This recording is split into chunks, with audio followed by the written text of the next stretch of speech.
Hello, welcome to Thrive Nutrition. I am Astrida Tenning. I'm a registered dietitian and certified diabetes education specialist. And this month on my page, I have been focusing on gardening. I don't know where you are in your gardening process. I don't know if you're interested in gardening, but gardening and nutrition have some relationship. You know, when we go out, when we exercise, when we create, when we are part of creating and building those plants that we get to eat, it definitely improves our nutrition. So we will just dive a little into nutrition and gardening today, getting us excited. If you are new to gardening, I am also new. I have learned along the way. This year, I'm learning a little. Last year, I learned a little, and it's all a journey of learning. And if you are far along, please do not hesitate to share your ideas under this video, ask questions. And I know a couple of people who love gardening. I would have loved to have them do a panel with me. Just ran out of time, and it was April. Everyone is outdoors, but I am excited to do this. And so let's go on.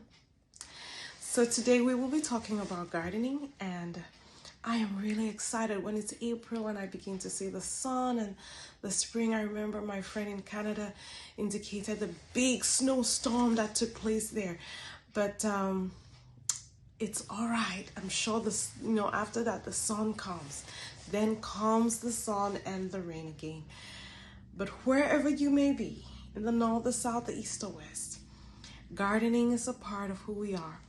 It helps us, we are created from dust, whether we like it or not. We are just different colors of dust. And when we relate to that dust by virtue of gardening, of farming, we are just, it has a lot of healing effects in itself. But let's talk about the benefits. When you're outdoors, you get exposed to vitamin D. Vitamin D is a vitamin that helps with our immunity. With a lot of, it's said to be preventive in certain ways with a lot of diseases, cancers as well as some chronic conditions. But it also primarily helps with the absorption of calcium for our bones. Most people, especially in the Western world, because we are indoors a lot, we tend to be vitamin D deficient.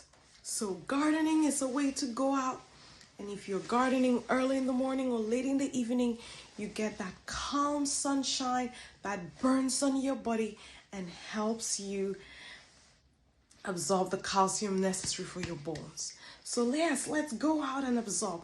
Other sources of vitamin D will be fish and milk. What other benefits do we have? It's said to help reduce the risk of dementia. That was an interesting one. Just by virtue of you going out, your mental health, you're relaxed, you're probably thinking, you're growing with the plants. So yes, please, gardening has so many benefits.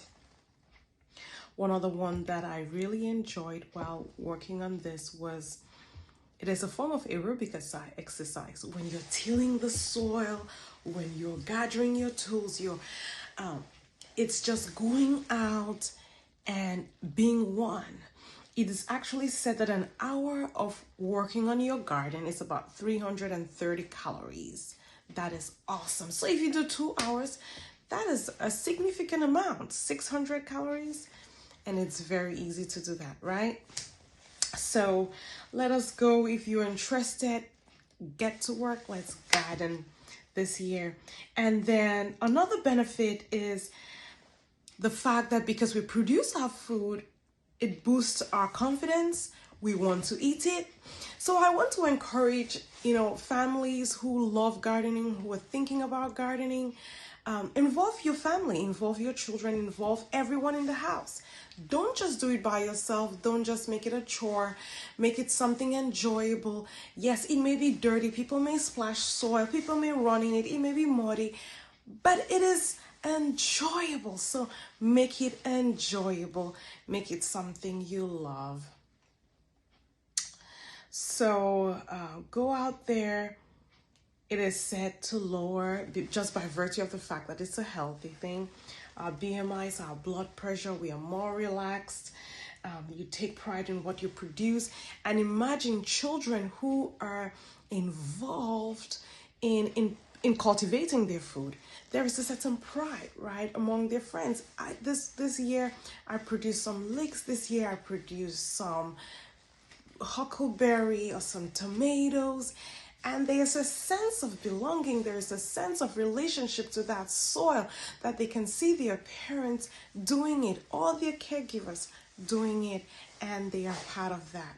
So and the last one that I wrote, which was personally for me, is that it